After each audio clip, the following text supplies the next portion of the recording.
On News Hour tonight, Nigeria mourns Buhari national tributes flooding for late President Muhammadu Buhari. President Tinubu convenes emergency FEC, others full burial protocol for late President Buhari. And the Mali government imposes 24-hour curfew as communal violence spreads. On the foreign scene, Central African Republic postpones local elections again, 40 years on. Good evening and welcome to Trust News Hour. I am Chiamaka Mwafo. We'll start off on a sad note. Nigeria is mourning the death of former President Muhammadu Buhari, who passed away at the age of 82. According to a statement by his former aide, Bashir Ahmed, the ex-leader died on Sunday afternoon at a clinic in London. Buhari will rule Nigeria as a military head of state from 1983 to 1985, and later as a democratically elected president from 2015 to 2023, was widely regarded for his anti-corruption crusade and efforts to stabilize the economy. His family has yet to announce full burial arrangements, but they are expected to follow Islamic rites. Tributes from national and international leaders continue to pour in, reflecting on the legacy of one of Nigeria's most influential statesmen.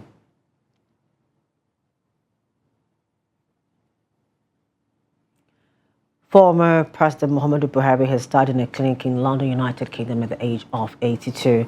The former president's spokesperson, Garuba Shehu, confirmed this to Trust TV on Sunday afternoon. Despite his being vilified by a cross-section of Nigerians during his reign, he was by contrast perhaps the most loved leader by the ordinary people in recent times. The paradox in his relationship with Nigerians is explored in this report by Kehinde Amadu. Take a President Muhammadu Buhari remains for now the only Nigerian president who threw the ballot box unseated an incumbent Nigerian president in its entire history of governance. He was the arrowhead of an opposition coalition which wrested power from government that was seen as mainly toothless and corrupt. His mantra, "I belong to everybody and I belong to nobody," was the guiding principle when he swept into office. Having just a few minutes ago sworn by the Holy Book, I intend to keep my oath and serve as president to all Nigerians. I belong to everybody and I belong to nobody. But upon resumption, the reality set in. Oil prices had fallen to an all-time low, and there was no money to run government. It took over 7 months to form a cabinet. The ever-restless Nigerian had started to turn. The new president had been christened Baba Go Slow, or Bubu for short, but the administration trudged on. Buhari had appointed ministers. Oil prices improved marginally, and as soon as things began to settle into a rhythm, the president fell ill. Buhari broke with tradition. He transmitted a letter to the National Assembly for his vice president to emerge acting president. He came back to Nigeria greatly emaciated, but determined to deliver governance, and he did to the best of his ability. The Buhari government struggled through the pandemic, the global recession, 2 economic recessions, serial insecurity. I assure you that if you can recall, even before the election, we identified 3 important things for our country, which are relevant, and nobody has been able to disprove our appreciation of the situation then. The first one is security. The country has to be secured to be efficiently managed. If there are no security, no matter your resources, human and material, you are not going to benefit from it. Several bouts of fuel scarcity, naira redenomination and scarcity, and still managed to conduct elections and hand over to a successor. Many Nigerians remember Buhari as a president that ushered in economic hardship, but they forget the various incidents that plagued his administration that created these economic situations. On the other hand, Many other Nigerians continue to love him, despite his perceived shortcomings, because of his attributes of honesty, discipline, frugality, and openness. Despite his stint with government, no one has so far accused him of corruptly enriching himself. So up till death, Buhari remained a divisive figure, boo-boo to his detractors, but May Gaskia to the crowds who loved him. Kehinde Amodu, Trust TV News. Following the news of the death of former Nigerian President Muhammadu Buhari, the street leading to his house in Sultan Lane is deserted with only a few sympathizers present. However, soldiers and security agencies remain stationed at the gate, where journalists were not allowed access to the front of the house. Among the few sympathizers was Suleiman Adamu, a former minister in the Buhari cabinet and ex-minister of water resources. Adamu stated that the burial will take place in Daura, adding that President Tinubu, in a statement issued by Bayo Onanuga, directed the vice president to travel to London and bring the body back to Nigeria. Adamu also prayed for the repose of the soul of his former boss, the late President Buhari, although it was not clear whether his wife or any member of the family was in the house at the time of Trust TV's visit. That knows how I feel now. Thank God I was in front of his house when I hear of his death. I extend my condolence to Mamman Daura, Lawal Daura, and Musa Daura, and his children.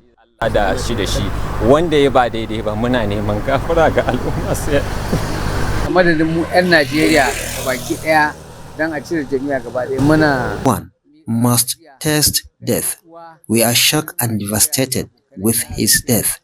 We will remember him for what he did as military head of state and his administration as president.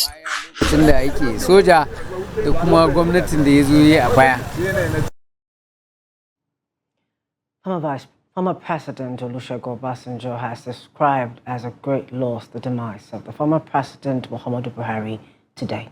He described him as a patriot, a statesman who has tried his best, contributed immensely to the socio-economic and political development of the country. While asking God to repose his soul, he said that the former president would be greatly missed by families and friends. About Muhammadu is that he tried his best. My prayer is that God will forgive him of his inadequacies and accept him into his kingdom. It's a loss to the nation, because at a time like this, we need the totality of the experience and what I may call statesmanship of all those who have had opportunity to run the affairs of this country in the past, to get us out of the situation we are in. Still staying with reactions, former Vice President Atiku Abubakar described Muhammadu Buhari as a leader whose life was marked by unflinching patriotism, stoic discipline, and an unwavering commitment to Nigeria's unity and sovereignty. I am deeply saddened by the news of his passing, he said. Echoing a tone of national reflection, former Anambra State Governor Peter Obi said Buhari's death was a solemn moment for the country. He always comported himself in a dignified manner as a leader. His death is a loss not just to his family and associates, but to the nation as a whole.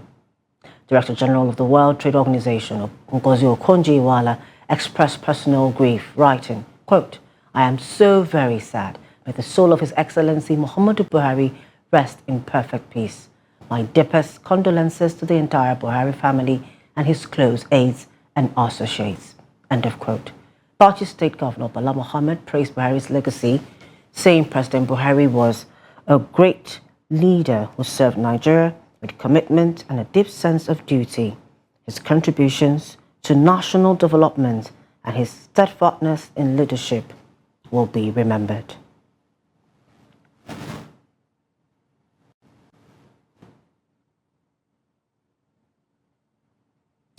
As the nation continues to mourn the passing of former President Muhammadu Buhari, residents of the Federal Capital Territory, Abuja, are offering varied reflections on his life and legacy. While many offered prayers for the repose of his soul, others shared their thoughts on his time in office, recalling both his achievements and the controversies that shaped his presidency. In fact, up to now, I don't even believe that this thing happened, because I heard that he traveled to London for treatment. The man is a very good man. He's a very, very good man. Because the way my mom was told me that time, he's a very good man. He's a very, very good man. Just that to fix Nigeria is not something that one can fix in just a day. That is just it. For me, it will be remembered at least for the little job that he did in Nigeria now. Little one that people might say, okay, he did.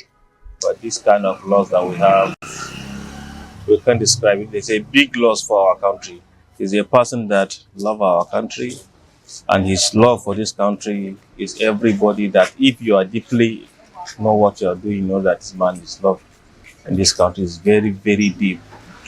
But the only thing we can say is inna lillahi wa inna ilaihi raji'un. How Nigeria lost a trust man, a man with authority, a man with integrity. No, sincerely, I will lose the man. I don't know. I don't know what to say in this. Sincerely. No, comment on remembering when he's a military. I want to be a military man. When Buhari is a military man, he stands with authority and he stands with truth. And when he says truth, that truth remains. When he come out as a general, will everybody bow that he's a general? And because of that general he is, we trust him to become a president of Nigeria recently.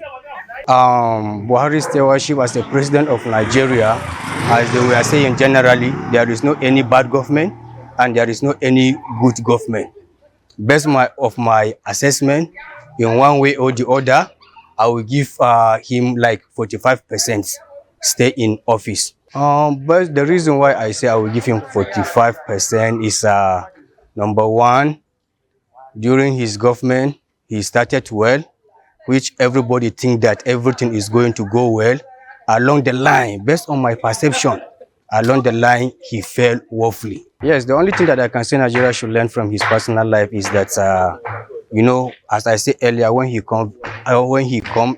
resumed office, the first year he do well, which Nigeria, everything is working normal.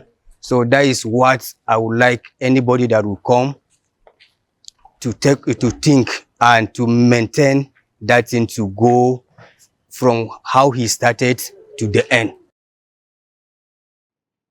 President Bola Tinubu has summoned an emergency session of the Federal Executive Council (FEC) to hold on Tuesday in honor of former President Muhammadu Buhari, who passed away on Sunday in a hospital in the United Kingdom. The president confirmed the development in his tribute he personally signed shortly after the news of Buhari's death was announced. He also ordered that national flags be flown at half-mast across the country for 7 days as a mark of respect. Tinubu described Buhari as a patriot, soldier, and statesman who served Nigeria with unwavering dedication, first as a military leader between January 1984 and August 1985, and later as a democratically elected president from 2015 to 2023. The president praised Buhari's legacy of service, sacrifice, discipline, and his fight against corruption.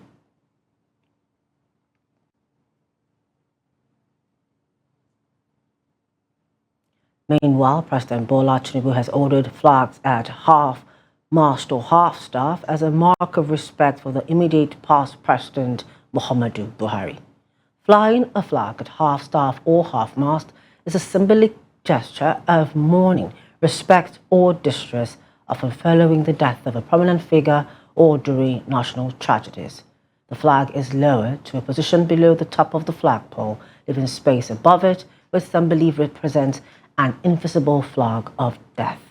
A statement by Bayo Onanuga, Special Advisor to the President Information and Strategy, said President Tinubu has spoken with Aishat Buhari, the former president's widow, and offered his deep condolences.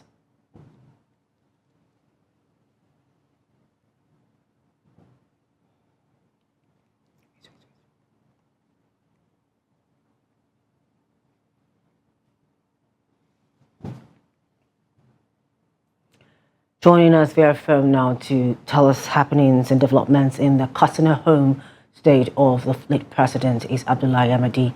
Good evening, Yamadi. Hello, good evening. Good evening. It's quite a very sad event has taken place today. Could you tell us what the feel, the atmosphere is like in Katsina state? Well, maybe the soul of the former president rest in peace. You see, the former president is so dear to the people of Katsina State. He is so loved by the people of Katsina State. So you can tell how the people of Katsina feel about the demise of former President Muhammadu Buhari. Honestly, the state is in a state of mourning, in a state of grief. And almost everywhere is so quiet and so silent in Katsina. And of course, places of worship are offering special prayers for the repose of the soul of the former president, Muhammad Buhari. And everywhere you go in Katsina and Bawa, you see people in groups talking about the demise of the former president. Offering prayers according to Islamic tradition. Sorry, your account is...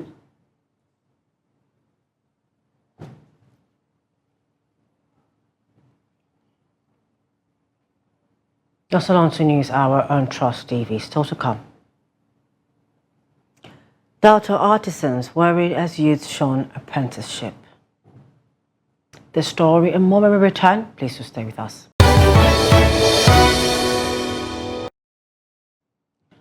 Welcome back. Thank you for staying with us. Now, a recap of some of our top stories. Nigeria mourns Buhari, national tributes flooding for late president. President Tinubu convenes emergency FEC, orders full burial protocol for late President Buhari.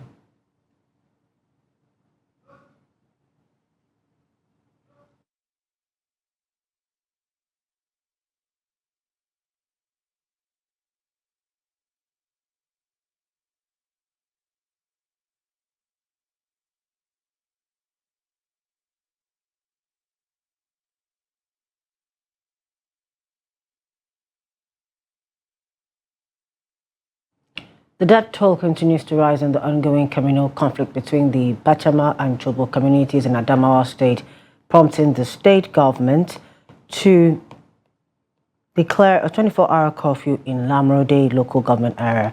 Now in its second week, the violence has displaced hundreds, leaving behind destroyed homes, scorched farmlands, and shattered livelihoods. Gibson Swadigo tells us more in this report. Once thriving villages now lie abandoned. The air is thick with silence, broken only by the quiet suffering of displaced women and children. These are the scars of the Lamurde conflict, a bitter fallout from a land dispute that has torn apart the long-standing bond between the Bachama and the Chabo communities. Just over 100 kilometers from the Adamawa state capital, a drive through the affected areas paint a grim picture. Farmlands lie deserted, homes reduced to rubble, and frightened residents continue to flee to nearby settlements. Rigangi, one of the hardest hit communities, has been reduced to ruins. Once bustling with activity, it is now a ghost town. Started about the farm issue. It was the farm itself belongs, the portion of the land belongs to the school authorities there. there was this agitation for long that they shouldn't cultivate the land. It will be used for school activities there. You can see it's back of the playground there. So it was there this issue started. Before people could realize, they started shooting with heavy guns. You can see the firearms that even the military are carrying are the same firearms that they use in killing our people here. Allowed us to sleep. Then for sure in the night, we rush quickly talk to the chairman of the Lamunde local government, and he sent the security men.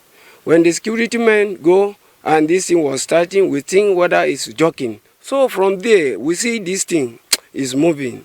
The thing never stopped. So from what we can hear, them bring ammunition, trying killing our brothers. I lost one of my brothers. In response to the escalating violence, the Adamawa state government imposed round-the-clock curfew across Lamunde local government and deployed security operatives to restore peace and prevent further bloodshed. So there's something deeper which the government must find out, because we've lived together for a long time, for hundreds of years. And except the government finds out what happened, and the people who planned this and coordinated this, because it is well planned, well coordinated. Waduku is empty right now as we talk. The same thing with Rigange, and Lamunde is partially empty. The situation here is pathetic because they don't have food, no water. You can see the shelter doesn't even have mosquito nets, and it is rainy season now, so it is pathetic. The fallout extends beyond physical destruction.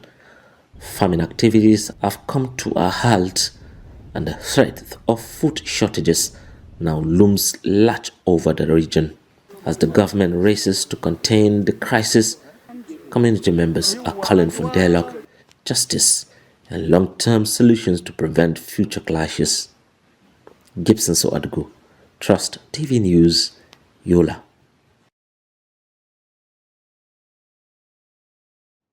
Circling back to the events of today. Nigeria today mourns the passing of one of its most iconic leaders, former President Muhammadu Buhari, from a tough, talking military ruler in the 1980s to a two-term elected president. Buhari's life shaped decades of national discourse. Tonight, we look back at his journey through power, his legacy, and the mark he leaves behind. Nigeria is in mourning. Former President and military ruler Muhammadu Buhari has passed away at the age of 82. His death marks the end of a towering presence in Nigeria's political landscape, a man who journeyed from the barracks to the ballot box, leaving behind a legacy that continues to stir debate across the nation. Born on December 17, 1942 in Daura, Katsina State, Buhari joined the Nigerian Army in 1961. He quickly rose through the ranks, serving as a platoon commander in Abeokuta and later as a battalion commander during the Nigerian Civil War. His military career was marked by a reputation for discipline, focus, and loyalty. In 1975, he was appointed military governor of the old Northeast State, a vast region that included present-day Adamawa, Borno, Bauchi, Yobe, Gombe, and Taraba. A year later, he became the Federal Commissioner for Petroleum Resources under General Olusegun Obasanjo and also served as the pioneer chairman of the Nigerian National Petroleum Corporation, NNPC, overseeing the oil sector at a critical period in Nigeria's development. On December 31st, 1983, Muhammadu Buhari emerged as Nigeria's military head of state after toppling the civilian government of President Shehu Shagari in a coup. Corruption, squandermania, misuse and abuse of public office for self or group aggrandizement, which had assumed debilitating proportions in the last few years, will be dealt with ruthlessly, no matter whoever may be involved. As Commander-in-Chief, he launched a tough anti-corruption drive and introduced the War Against Indiscipline, a campaign aimed at instilling order and civic responsibility. His government was known for its no-nonsense approach to economic mismanagement, but it also faced criticism for high-handedness, human rights violations, and press suppression. In August of 1985, Buhari was ousted in another military coup led by General Ibrahim Babangida, bringing his first stint in power to an abrupt end. Buhari spent the following years largely in quiet reflection, but returned to public service in 1995 when General Sani Abacha appointed him as chairman of the Petroleum Trust Fund. In this role, he oversaw infrastructure funding using revenue from Nigeria's oil windfall, winning praise for transparency and efficiency. With the return to democracy in 1999, Buhari entered partisan politics. He ran for president 3 times, first in 2003, then in 2007 and in 2011, under different opposition parties, but lost each time. Still, his support base grew, especially across northern Nigeria, where he was seen as an incorruptible and principled leader. Then in 2015, on his 4th attempt, Buhari finally succeeded as the flag bearer of the newly formed All Progressives Congress, APC. He defeated incumbent President Goodluck Jonathan in a historic election that marked the first time an opposition candidate unseated a sitting president. As democratically elected president, Buhari served 2 terms from May 29, 2015 to May 29, 2023. His agenda focused on 3 core promises: to fight corruption, restore security, and rebuild the economy. His administration launched high-profile anti-graft campaigns and implemented social investment programs aimed at supporting vulnerable Nigerians. He also invested heavily in infrastructure, including rail, roads, and power projects, while encouraging agricultural self-sufficiency to reduce dependence on oil.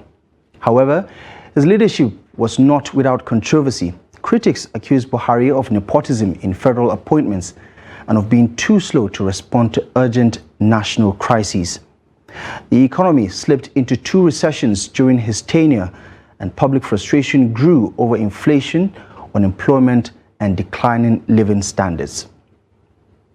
After completing his 2nd term in 2023, Buhari handed over power to President Bola Ahmed Tinubu and retired to his hometown of Daura. He largely stayed out of political discourse in his final years, only occasionally issuing statements or receiving visitors. Rumors about his health had circulated for months before confirmation came that he had died in a London clinic. Buhari's legacy is complex. To supporters, he was a patriot, a disciplined, incorruptible leader who gave his all for the country. To critics, he was inflexible and presided over a country that became more divided and insecure under his watch. What is undisputed, however, is that Muhammadu Buhari left a deep imprint on Nigeria's political evolution. From former military ruler to democratic president, from the cold discipline of the barracks to the messy realities of civilian governance, he stood as a symbol of endurance and conviction in a country in constant search of transformation. May he rest in peace. The Plateau State Command has revealed that 6 of the suspected killers of wedding travelers murdered in Mangun community of Mangu local government area of the state are still at large. State Police Commissioner Emmanuel Additional disclosed this while briefing journalists on the incident involving the wedding guests in the state, explaining that the briefing was meant to keep the public abreast of developments in the case as the investigation has been concluded. On Thursday, the police said 22 suspects were arrested, but only 20 were arraigned on the grounds that the remaining 2 suspects were below 18 years of age. On Friday, the 20 suspects were arraigned before State High Court 10, sitting in Jos on 4 counts charged, including criminal conspiracy, causing grievous hurt, mischief by fire, armed robbery, and culpable homicide.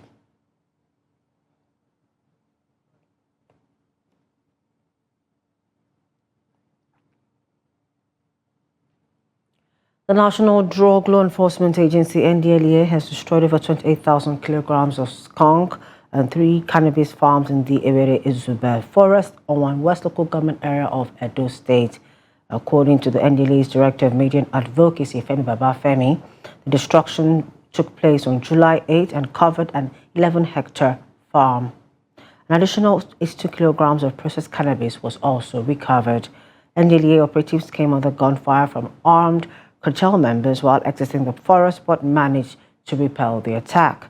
No casualties were reported, although one operational vehicle was damaged by bullets. In a related operation in Lagos, operatives intercepted 1,400 compressed blocks of Ghana loud weighing 700 kilograms at Okun Aja Beach. 2 suspects were arrested on the Aja-Ekpe Expressway with 20 kilograms of Ghana loud, 120 grams of methamphetamine, 45 grams of Molly, and a delivery van. Meanwhile, NDLA's war against drug abuse water awareness campaigns continued across several states, including Cross River, Kano, Enugu, Lagos, Anambra, and Abia, targeting students and traditional rulers with anti-drug sensitization messages. Artisans in Delta State have expressed concern over the drop in the population of youth eager to undergo apprenticeship in different skills. They called for intervention measures by the 3 tiers of government to help in reversing the phenomenon, as the situation portended danger for the nation's technical sector if left unchecked. Trust TV Jonathan Awaya tells us more in this report. The artisans blame the trend on the quest for quick money, say that many people lack the patience to learn a skill and earn a living from it. They lamented that young people no longer showed interest in entrepreneurial skills acquisition, as those who could not go to school preferred to drive commercial tricycle, popularly called keke, rather than learn a trade. They said that by the time the present generation of artisans are no longer active, there will be a vacuum, as there will be no person to take over the trade. Some said that their efforts to woo some boys in their area to learn a trade yielded no results. These days, this get fast rich syndrome is everywhere. People, there's no more morals anymore. And again, I also think that in schools, like in primary schools, they should add skill acquisition skill to one of their topics. Because people cannot just overnight have interest in something. They have to, so at least give people options. See, the first problem where we are facing in this our area now, because of money issue, nobody ready to learn work again. One, even there's a time we make everything easy, say we go teach them free, but they refuse to come. One, but if government go help us look into the issue, we get some guys, they will say they are going to school, they will now they patrol rubbish without going to school, to learn work without learning work. Secondly, they're supposed to do security. Anybody who is not supposed to go to school between morning to 1, police supposed to catch them. The best way to build yourself as a youth is for you to learn skill. No matter the aspirations you have, no matter where your goals, your life goals, try to get 1 or 2 skills. The plan make people know they want to learn work. We say the things when they happen for this country now, all these boys don't enter all this phone pressing. So nobody they agree learn work because then they feel say not to waste time to learn work.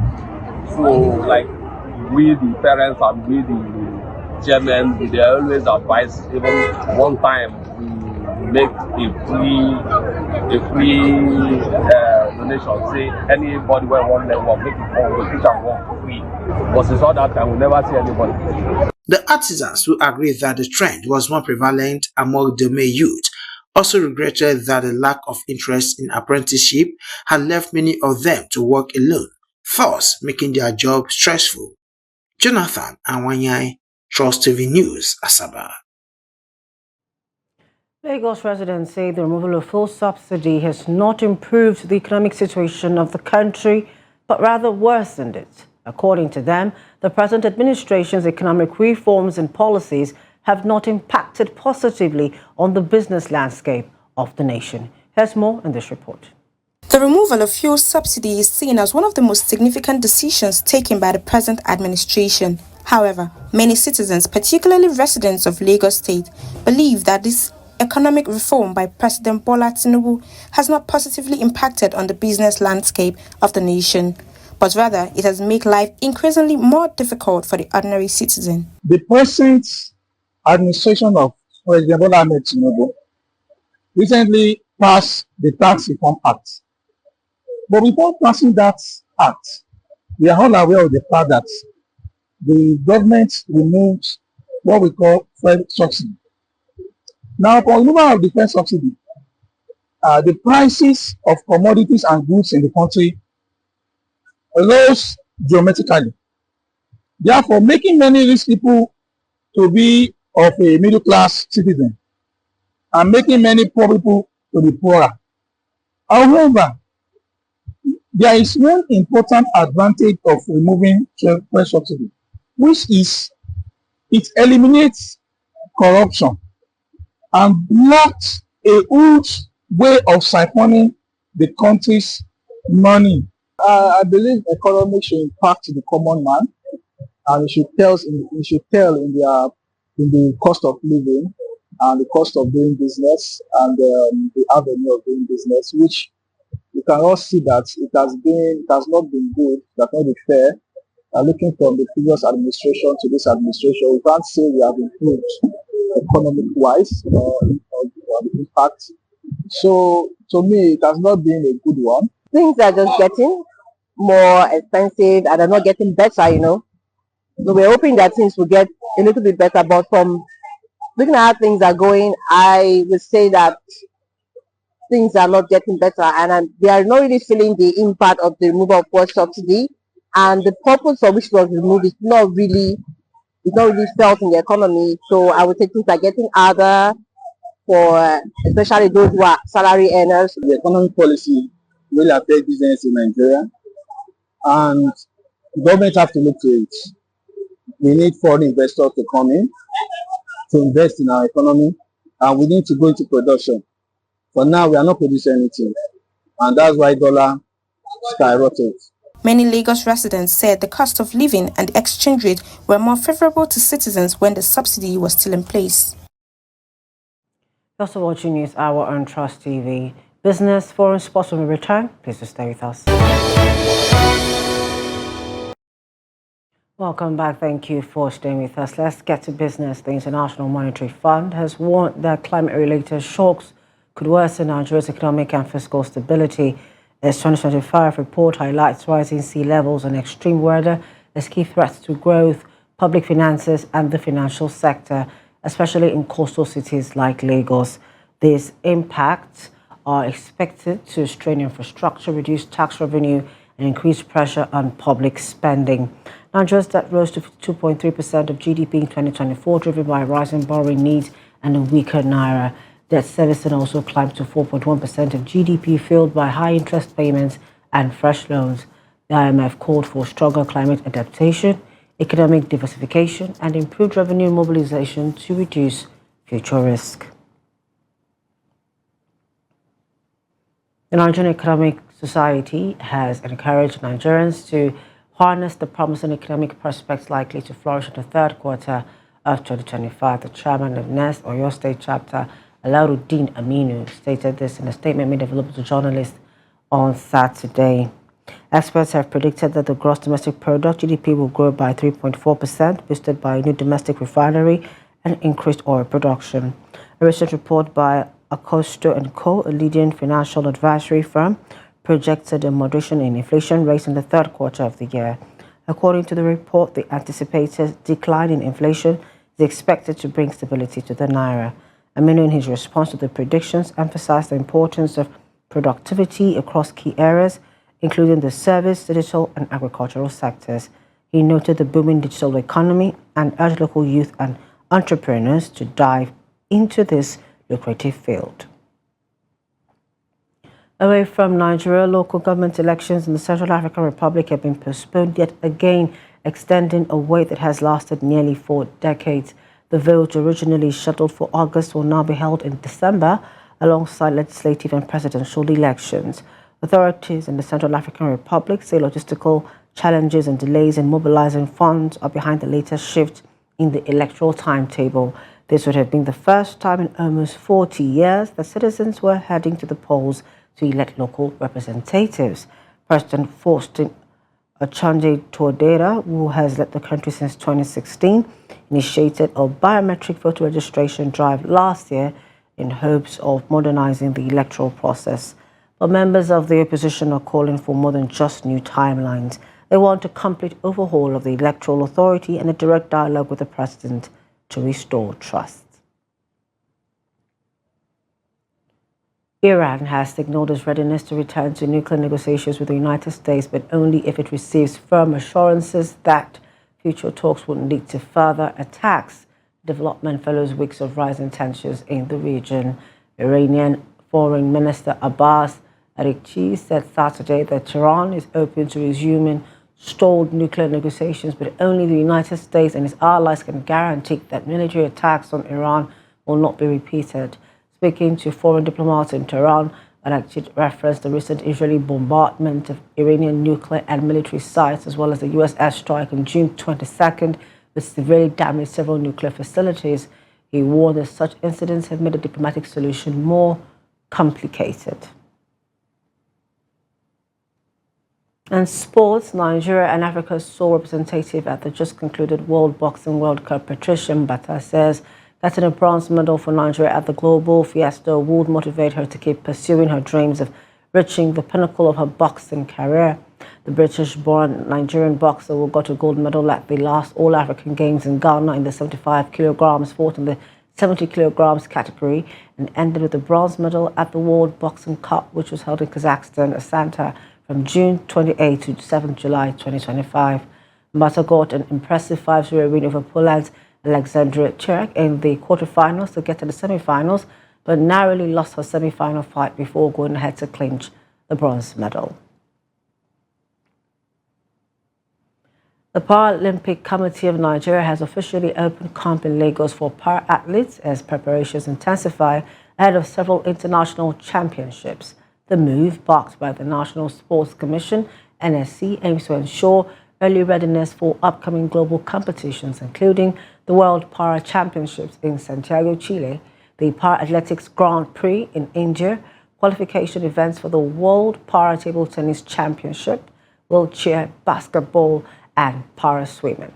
According to a statement by the Special Assistant on Media to the Director General of the NSC, Kola Daniel, the PCN President Sunday Odebode confirmed that the camp is already in full swing. He noted that this early preparation has been made possible by the support and leadership of the NSC under the chairman of Malam Shehu Diko and the Director General Bukola Olokbade. The initiative is also seen as a reflection of renewed commitment of government commitment to the development of para sports in Nigeria under the administration of President Bola Ahmed Tinubu. That concludes News Hour tonight on Trust TV. For more of our news, programs and documentaries, do to follow us on our social media platforms and on our YouTube live stream. On behalf of the news production team, thank you for joining us tonight. I am Chiamaka Nwafo. Good night.